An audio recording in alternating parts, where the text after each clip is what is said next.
اللہ تعالیٰ ہمیں دنیا کے اندر بھی نوازیں گے اور آخرت میں بھی۔ دین میں سب سے بڑی جو صفت ہے وہ تقوی ہے۔ تقوی کہتے ہیں گناہوں سے بچنے کو۔ جو آدمی جتنا گناہوں سے بچتا ہے وہ اتنا بڑا عالم بھی ہے، اتنا بڑا عبادت گزار بھی ہے۔ یہ حدیث میں آتا ہے۔ وہ سب سے بڑا ایک آدمی آیا، ایک صحابی آئے، انہوں نے آپ سے سوال کیا کہ سب سے بڑا عبادت گزار بننا چاہتا ہوں۔ آپ صلی اللہ علیہ وسلم نے فرمایا کہ اللہ نے جن چیزوں کو حرام کر دیا ہے ان سے رک جا، تو سب سے بڑا عبادت گزار بن جائے گا، سب سے بڑا عابد تو ہوگا۔ اور علم کی اصل بھی یہی ہے کہ تقوی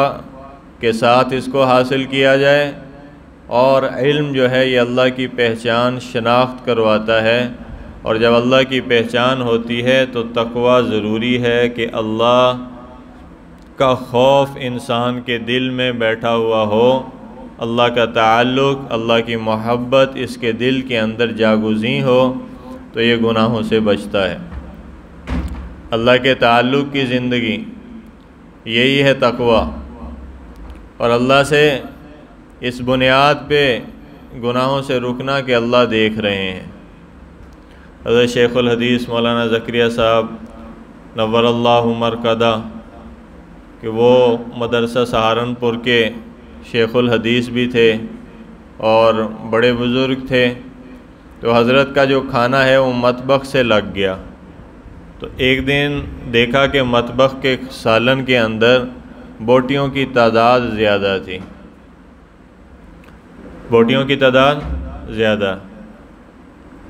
انہوں نے وہاں سے نکل کے طلباء جہاں پہ کھانا کھا رہے تھے وہاں ان کا چیک کیا، ان کا جا کے دیکھا تو ان کی تعداد تھوڑی۔ بورچی نے اس خیال سے کہ حضرت شیخ الحدیث ہیں جی، بڑے ہیں مدرسے کے، تو انہوں نے زیادہ گوشت اس میں ڈال دیا۔ تو اب یہ حضرات کا تقوی تھا، ہمارے حضرات کا یہ اخلاص، ان کی للہیت۔ اب دیکھو ان کی احتیاط کتنی، وہی احتیاط جو حضرت ابوبکر صدیق رضی اللہ عنہ نے کی، کتنی کم تنخواہ کے اندر گزارا کرتے تھے، اور اس میں سے بچا بچا کے ایک دن میٹھا کھانے کو دل کیا تو بچا بچا کے جو رکھا تھا تو اس سے میٹھا تیار کیا۔ وہ میٹھا لانے کے قابل ہوئے تو فرمایا اپنی اہلیہ سے کہ اتنی جو اضافی تنخواہ ہے ہماری، یعنی میٹھا کوئی ضروریات میں نہیں آتا، یہ تو آدمی لذت کے لیے استعمال کرتا ہے، تو اس لیے اتنی جو اضافی تنخواہ ہے اس کو بھی بیت المال میں جمع کروا دو۔ حضرت مولانا ارشاد احمد صاحب یہ ابھی انتقال ہوا، شیخ الحدیث دارالعلوم کبیر والا، تو کئی سالوں کی تنخواہ حضرت نے 40 سال تدریس کی، اور قریباً کم و بیش 25 سال کی تنخواہ انہوں نے واپس بھی کر دی تھی، مدرسے کو واپس کر دی۔ حالانکہ یہ ان کا حق تھا، اگر وہ چاہتے تو نہ دیتے، لیکن یہ ان کا تقوی تھا، ان کا اخلاص تھا۔ انہوں نے کہا میرے ذمے مدرسے کا کوئی پیسہ نہیں، کہ بیٹے کہتے رات کو مغرب کے بعد سارے کام معمول کے کیے، لیکن یہ کام معمول سے ہٹ کے کیا، مجھے بٹھا کے کہا کہ میرے اتے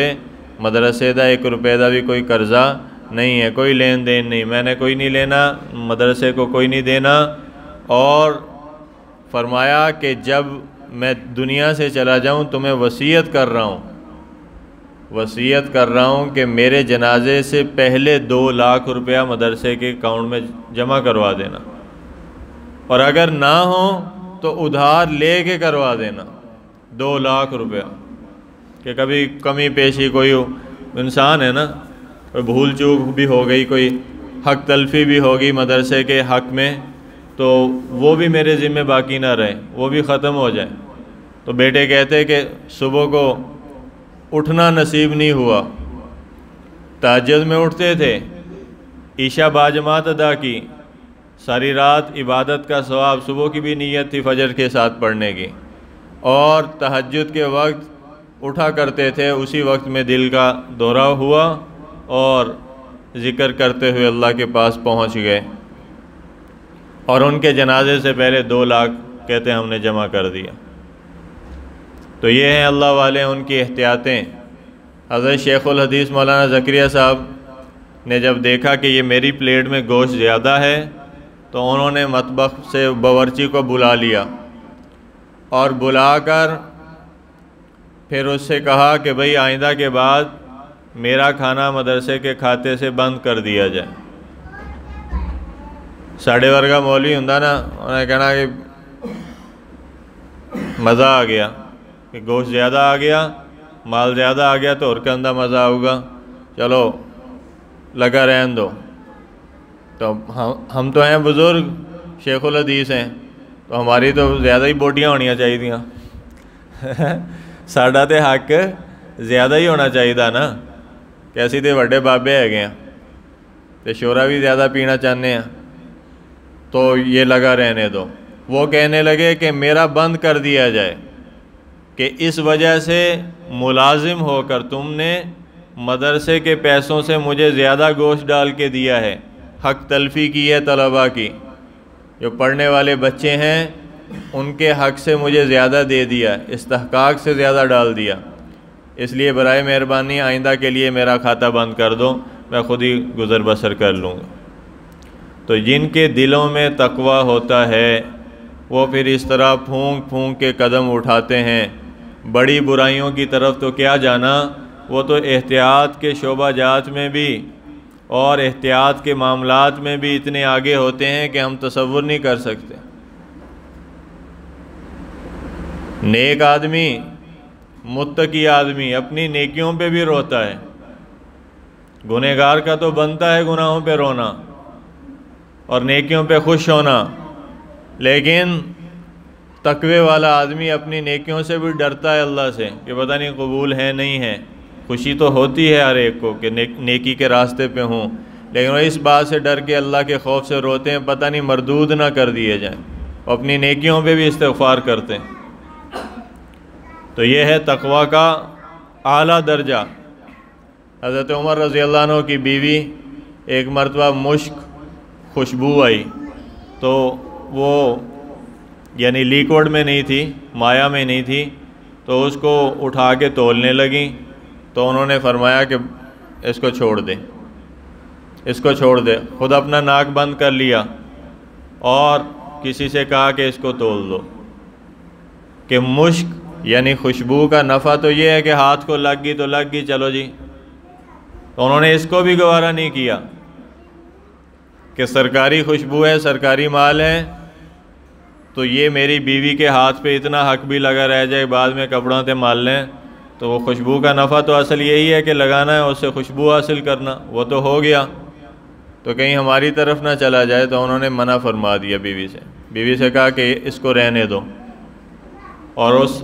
آدمی سے کہا کہ اس کو تول دو۔ تو جب آدمی کے دل کے اندر تقوی ہوتا ہے، للہیت ہوتی ہے، اخلاص ہوتا ہے، تو پھر آدمی اس طرح پھونک پھونک کے قدم رکھتا ہے، اللہ کے اوامر کو اس طور پہ پورا کرتا ہے کہ اللہ کے احکامات پہ عمل کرتے ہوئے بھی اللہ سے ڈرتا ہے۔ اے چپ کرائے نو، چپ کر۔ تو یہ، اور پھر اس پہ انعامات ہیں، تقوی پہ انعامات ہیں مختلف، قرآن کے وعدے ہیں، مَن یجعل لہ مخرجا وَيَرْزُقْهُ مِنْ حَيْثُ لَا يَحْتَسِبُ وَمَن يَتَوَکَّلْ عَلَى اللَّهِ فَهُوَ حَسْبُهُ، کہ جو تقوی اختیار کرتا ہے اللہ اس کے گناہوں کو معاف کرتے ہیں، جو تقوی لیتا ہے اللہ اس کے رزق روٹی کا مسئلہ حل فرماتے ہیں۔ مَن يَتَّقِ اللَّهَ يَجْعَل لَّهُ مَخْرَجًا، ہر تنگی سے اللہ اس کو آسانی دیتے ہیں، جیڑی تنگی میں بھی پھنسو گا اللہ خود اس کو راستہ دیں گے، اللہ خود اس کو راستہ دیں گے، وہاں سے رزق اللہ دیں گے جہاں سے اس کو گمان بھی نہیں ہوگا۔ لا یحتسب، گمان سے باہر کی روزی ہے تقوی والوں کے لیے۔ پورا پاکستان روٹی کے مسئلے میں پریشان، تقوی لے کر آؤ گھروں میں، خود اپنی ذات میں، دیکھو پھر اللہ کے انعامات، پھر دیکھو اللہ کی رحمتوں کی بارشیں، پھر دیکھو اللہ پاک کہاں سے تمہیں رزق دیتے ہیں، کھلاتے ہیں، کس طرح پلاتے ہیں، کس طرح کھلاتے ہیں۔ بادشاہوں کو وہ روزیاں نصیب نہیں ہیں، بادشاہوں کو وہ سکون، وہ عزت نصیب نہیں جو اللہ اپنے متقی بندوں کو عطا فرماتے ہیں، سو جانے اللہ ان کو دیتے ہیں۔ اور ایسا سکون اللہ ان کو دیتے ہیں کہ ان کے پاس بیٹھنے والے کو بھی سکون ملتا، اور ایسی عزت کی پاکیزہ روزی اللہ ان کو دیتے ہیں کہ اس پہ اللہ ان کی دعاؤں کو بھی قبول کرتے ہیں۔ پاک رزق پہ دعاؤں کی قبولیت کا وعدہ ہے، اللہ خود ان کے لیے انتظام، حرام سے بچنے کے اللہ خود ان کے لیے انتظام فرما دیتے ہیں۔ تو اس لیے تقوی اختیار کریں، مسائل کے جو جڑ ہے اس کے اکھاڑ کے لیے اور مسائل کو ختم کرنے کے لیے تقوی ضروری ہے، اور تقوی کرنے کو نہیں بچنے کو کہتے ہیں، کہ گناہوں سے آدمی بچنا شروع کر دے، گناہوں سے روک ہو، گناہوں سے احتیاط ہو، گناہوں سے دوری ہو، گناہوں سے نفرت ہو۔ اسی لیے حضور صلی اللہ علیہ وسلم کی دعا ہے، اللہم حبب الینا الایمان وزینہ فی قلوبنا وکر الینا الکفر والفسوق والعصیان وجعلنا من الراشدین، کہ اے اللہ مجھے ہدایت یافتہ لوگوں میں شامل فرما اور ایمان کو میرے دل میں مزین کر دے، اور گناہوں کو میرے لیے نفرت کی جگہ بنا دے، گناہوں سے، فسق سے، فجور سے اور لاپرواہی کے کاموں سے، لایانی کے کاموں سے مجھے دور کر دے، اور ان کا میرے دل کے اندر جو ہے وہ نفرت اور ان کا بغض اور ان کی دوری اور ان کا ناپسندیدہ ہونا میرے دل میں ڈال دے۔ تو اللہ سے دعا بھی کرنی چاہیے، تقوی مانگنا بھی چاہیے۔ ربنا هب لنا من ازواجنا وذریاتنا قرۃ اعین وجعلنا للمتقین اماما۔ دوسری دعا قرآن کی کہ اصل متقی کون ہے، کہ یا اللہ کہ میرے اہل و عیال میں سے مجھے آنکھوں کی ٹھنڈک کا سامان عطا فرما، اور یہ اللہ سے مانگا کہ وجعلنا للمتقین اماما، اور مجھے متقیوں کا امام بنا دے۔ ایک ہوندا تقوی، اور تھوڑے کو قابو نہیں آندا یار، اینو چھڑیا کر، چھڑیا کر پڑھ کے۔ تو ایک ہے تقوی خود اپنی ذات میں اختیار کریں، ایک ہے کہ متقیوں کا بھی امام بن جائے، جڑے متقی ہے نا، متقیاں دی جماعت انہاں دا بھی امام ہوئے ہو۔ تو یہ رتبہ مانگا، یہ بلند مقام مانگا اللہ سے اس دعا میں کہ یا اللہ مجھے متقیوں کا بھی امام بنا دے، جتنے متقی ہیں مجھے ان کے اوپر فوقیت عطا کر، ان پہ برتری عطا فرما، ان پہ بھی مجھے غلبہ عطا فرما، ان کا بھی مجھے امام بنا دیں۔ تو اعلیٰ درجے کا تقوی، جتنا اعلیٰ درجے کا تقوی ہوگا اتنے ہی اعلیٰ درجے کے اللہ سے انعامات آئیں گے۔ اور تقوی کا ایک راستہ بتایا، قرآن نے ایک راستہ بتایا، یا ایھا الذین آمنوا اتقوا اللہ، کہ اے ایمان والو اللہ کے تقوی کو اختیار کرو، اور وَكُونُوا مَعَ الصَّادِقِينَ، اس کا طریقہ ہم بتا دیتے ہیں۔ قرآن کا ایسا طریقہ اسی دس دینے، وہ کیا ہے کہ جن لوگوں کو ہم نے اپنا تقوی دیا ہے ان کے ساتھ ہو جاؤ، ان کے ساتھ اٹھنا بیٹھنا شروع کر دو، الیک سلیک ان سے رکھو، ان سے دعا سلام راہ و رسم ان سے نکالو، ان سے دوستیاں کرو، ان کے پاس بیٹھا کرو، ان کی باتوں کو سنا کرو، ان کی صحبت سے فیض حاصل کیا کرو۔ جب خربوزے کو دیکھ کے رنگ پکڑ جاتا ہے، دنیا کی بری صحبت سے آدمی برا بن جاتا ہے، اچھی صحبت اس کو اچھا بنا دیتی، تو متقیوں کی صحبت، عام بندے کی صحبت نہیں، متقیوں کی صحبت وہ آدمی کو کہاں لے جائے گی، یہ خود سوچنے کی بات ہے۔ اس لیے حدیث میں آتا ہے بکری والوں میں تواضع ہوتی ہے، جو بکریاں چراتے ہیں نا، بکریاں ہر ٹائم رہندے، جب معصوم مخلوق ہے، بے ضرر مخلوق ہے، تو اس کو آدمی ساتھ رکھتا ہے، اس کے مزاج میں رنگ جاتا ہے، وہ مسکنت اور عاجزی آ جاتی ہے۔ فرمایا گھوڑے والوں میں تکبر ہوتا ہے، جڑے گھوڑیاں نو ایڑ مار کے چل دے تے سینہ چوڑا کر کے تے وہ تے سوار ہو کے، یعنی کہ ہر ایک میں، لیکن فرمایا کہ اکثریت میں اس طرح ہو جاتا۔ پھر جس طرح کا آدمی جانور پالتا ہے اس کے مزاج کا حامل بھی ہوتا ہے، اس کے مزاج کا حامل بھی ہوتا۔ تو جب ان کی صحبت کا اثر ہے تو تقوی والوں کی صحبت کا اثر نہیں ہوگا۔ اور یہ ضروری نہیں کہ تقویٰ کے لیے بیان ہو، کوئی واعظ ہو، کوئی نصیحت ہو، لمبی چوڑی تقریریں ہوں، اس کے پاس ہی بیٹھ جانا، جا کے پاس ہی بیٹھ جانا۔ ہم کئی دفعہ حضرات کے پاس جاتے ہیں، مولانا طارمی صاحب کے پاس گئے، فرمایا کیسے آئے؟ یہ چند دن کی بات ہے۔ میں نے کہا جی زیارت کرنے آئے۔ کیا کرنے آئے ہیں؟ زیارت کرنا۔ فرمایا کہ اچھا، ساتھ بیٹھ گئے۔ اب جو وہ باتیں انہوں نے کی تو انہوں نے کوئی دنیا کی بات تھوڑی کرنی، کوئی دنیا کا حساب کتاب تھوڑی سمجھانے، یا کوئی دنیا کا لالچ تو نہیں دلوانا انہوں نے۔ تو جو باتیں کریں گے وہ آخرت کی فکر کی، قبر حشر کی اور سمجھ بوجھ کی، علم و عقل کی، فہم و دانش کی باتیں، فہم و فراست کی باتیں، اللہ کی محبت کی باتیں۔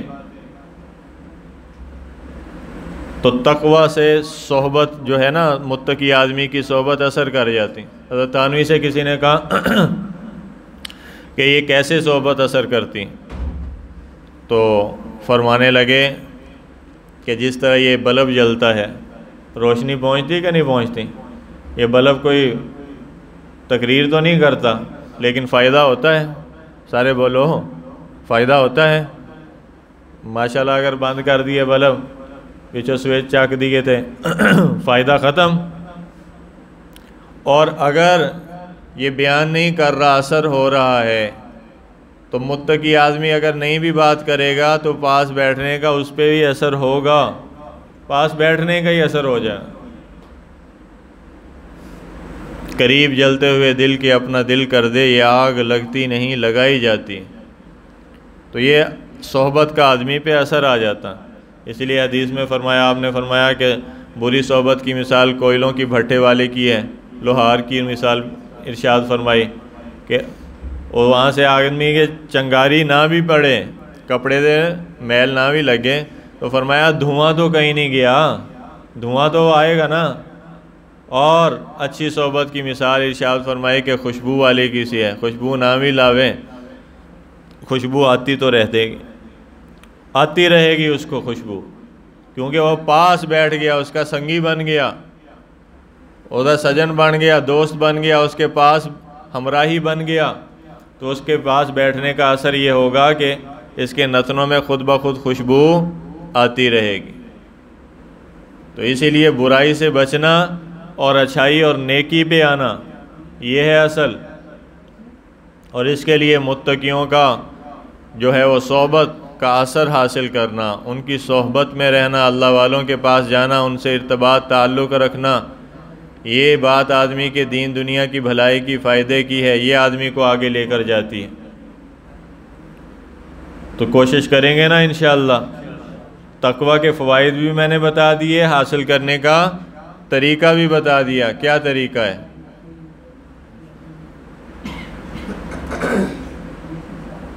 اس پہ عمل کریں گے نا انشاءاللہ۔ تو یہ جو جماعتوں میں جانا ہوتا ہے، یہ نیکی کی، تقوی کی صحبت ہے۔ کوئی بزرگ نہیں، کوئی عالم فاضل مفتی اعظم نہیں ہوندے، عام ہی اپنے ورگے بندے ہوندے، میرے تیرے ورگے۔ لیکن یہ جس ماحول میں جاتے ہیں، مسجد کے ماحول میں، فرشتوں کے ماحول میں، اللہ کے گھر میں، حب البلاد اللہ مساجدہا، سب سے بہترین جگہ اللہ کے نزدیک مسجدیں، فرمایا مسجد کے ماحول میں جاتے ہیں، اپنے ماحول سے کٹ آف ہوتے ہیں، فرشتوں کے ماحول میں جاتے ہیں، نیکی کے تقوی کے ماحول میں آتے ہیں، تو ماحول میں آنے کا اثر آدمی پہ آ جاتا ہے، لامحالہ آ جاتا ہے، غیر محسوس طریقے سے آ جاتا ہے، خود بخود آ جاتا ہے، نہ بھی چاہے تو آ جاتا ہے۔ برے دوستوں کے پاس جا کے بیٹھو، پینے والا ہو، پلانے والا ہو، تو وہ یکدم نہیں دعوت دے گا کہ آ سوٹے والی سگرٹ پیلا، اور کہو گا ذرا ایک کش لا کے تو دے ذرا، اور لامی تے صحیح ذرا، ایسے اسی طرح بگاڑ پیدا ہوتا ہے نا۔ وہ کہتا ہے چل نہ پی یار ساری، تو ایک گھٹ تے بھر کے دے ذرا، ایک کٹی تے لا نا، بس جدوں کٹی لائی تے بندہ آپے تو باہر، جب ایک کش لگایا تو بس کام شروع ہو گیا یہیں سے۔ بری صحبت اس طرح اثر انداز ہوتی ہے، نیک صحبت بھی اسی طرح اثر انداز ہوتی، آج نہیں تو کل، کل نہیں تو پرسوں، ایک دن ہیرا بن کے چمکے گا تو۔ صحبت کو نہ چھوڑ، اچھائی کے راستے کو نہ چھوڑ، نیک صحبت پہ چلتا رہے، اس کو اپنا کے اللہ کے حوالے کر کے چلتا رہے، انشاءاللہ ایک دن آئے گا کہ تجھ پہ بہار بھی آئے گی اور تقوی کا اثر بھی آئے گا اور اللہ کا خوف بھی دل میں پیدا ہوگا، اللہ کی محبت اور کبریائی اور عظمت بھی تیرے دل میں آ جائے گی اور تجھے آخرت کا فکر اور احساس پیدا ہو جائے گا، برائیوں سے بچنے والا تو بن جائے گا۔ تو اس کی کوشش کریں گے نا انشاءاللہ صاحب؟ اس لیے کہتے ہیں کہ اللہ کے راستے میں نکلو، 3 دن لگاؤ، 4 ماہ لگاؤ، وقت لگاؤ، اس میں جاؤ، اس میں پھرو اللہ کے راستوں میں، تاکہ اس بات کا احساس پیدا ہو کہ تقوی اور نیکی کی صحبت اثر کر جائے، مزاجوں میں تبدیلی آ جائے۔ اس کی کوشش کریں۔ اور آخری بات سنیں، جیسا کہ آپ کو معلوم ہے کہ جو ہمارے ملک میں اس وقت بجلی کے بلوں کے نام پہ عوام کے ساتھ ظلم و ستم کا پہاڑ توڑے جا رہے ہیں اور نالائکی اور نااہلی کی انتہا ہے کہ اشرافیہ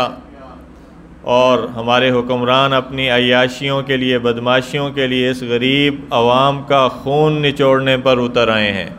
ان کی اپنی عیاشیاں نہیں بند کر دیں، اپنے پروٹوکول نہیں ختم کر دیں، اپنی جیباں پر نہ ہو، فری بجلی کا دینا، اور جس کی تنخواہ 15 لاکھ ہے وہ 2000 یونٹ فری لے رہا ہے، تو جڑا دیہاڑی جیبوں کماندہ ہے گا، سارا دن کام کر کے تگاریاں چاک کے 700 کماندہ، وہ 50 یونٹ کا بل بھی اپنی جیب سے ادا کرتا ہے۔ اب یہ بل بھی اس پہ ظالمانہ طریقے سے ٹیکسز لگا کے اتنے اوپر کر دیے جائیں، بڑھا دیے جائیں کہ اس کا جینا دشوار ہو جائے، مہینے کی آدھی کمائی اس میں چلی جائے۔ تو یہ لوٹنے کے مترادف ہے اس قوم کو، اس عوام کو۔ اور یاد رکھنا کہ جو اپنے ساتھ کیے گئے ظلم پہ اٹھتا نہیں ہے، آواز نہیں اٹھاتا ہے، وہ ظالم کے پنجے سے کبھی نکل نہیں سکتا۔ ظالم کا خون آلود پنجہ آج اس قوم کی پشت پہ ہے، اس کے گلے پہ پڑ چکا ہے، تو اس لیے اپنے حق کے لیے آواز بلند کرو، اٹھو، جاگو اور لوگوں کو جگاؤ کہ اپنا حق حاصل کریں۔ 70 سال سے استحصال ہو رہا ہے، ظلم اور بدماشی کی انتہا کر دی تم نے، اب اپنے حقوق کے لیے کھڑے ہو۔ اور ایک بات کہتا ہوں آپ سے کہ سیاست کو بنیاد بنا کے کوشش نہ کرنا۔ اگر سیاسی فکر کے ساتھ سیاست کو بنیاد بنا کے اس میدان میں اترو گے تو منہ کی کھانی پڑے گی، ناکام ہو جاؤ گے۔ وہ کہتے ہیں ٹکڑیاں ہی بانٹ دو، ٹکڑیوں کے اندر ان کو کاٹ کے ٹکڑیوں کے اندر تقسیم کر کے، تو یہی انگریز کا فارمولہ تھا، ہم حکومت کرتے رہیں گے۔ تو ان کی بدماشیاں حکمرانوں کی ایسے نہیں جائیں گی جب تک ہر آدمی اپنی پارٹی کے گن گاتا رہے گا، اسی کی بات کرے گا، اسی سے اپنی جو وابستگی ظاہر کرے گا۔ ایک قوم پاکستانی ہونے کے ناطے، مسلمان ہونے کے ناطے ساری قوم پہ ظلم ہو رہا ہے، تو ہر بندہ اٹھے اپنے طور پہ اس آواز کو بلند کرے تاکہ اس ظلم سے نجات ممکن ہو، تاکہ اس ظلم سے نجات ممکن ہو۔ بنی اسرائیل جب تک کہ متحد نہیں ہوئی، جب تک کہ اللہ نے ان کی مدد نہیں کی، فرعون کا ظلم سہتے تھے، اٹھتے نہیں تھے، بغاوت نہیں کرتے تھے، اور جب انہوں نے ٹھان لی کہ آواز بلند کرنی ہے، اپنا حق لینا ہے، تو پھر اللہ نے ان کی مدد کی ہے۔ اور وقت کے فرعون کو اللہ نے اپنی طاقت کے ساتھ عبرت کا نشان بنایا ہے، غرق کر کے دکھایا، اور ساتھ فرمایا کہ ہم اس کو عبرت کا نشان بنا دیں گے رہتی دنیا تک۔ آج اس کی لاش مصر کے عجائب خانے میں محفوظ ہے، جاؤ دیکھو، موسیٰ علیہ السلام سے ٹکر لی، اللہ کے سامنے آ کے وہ غرایا، تو اللہ نے اس کو کیسے عبرت کا نشان بنا دیا۔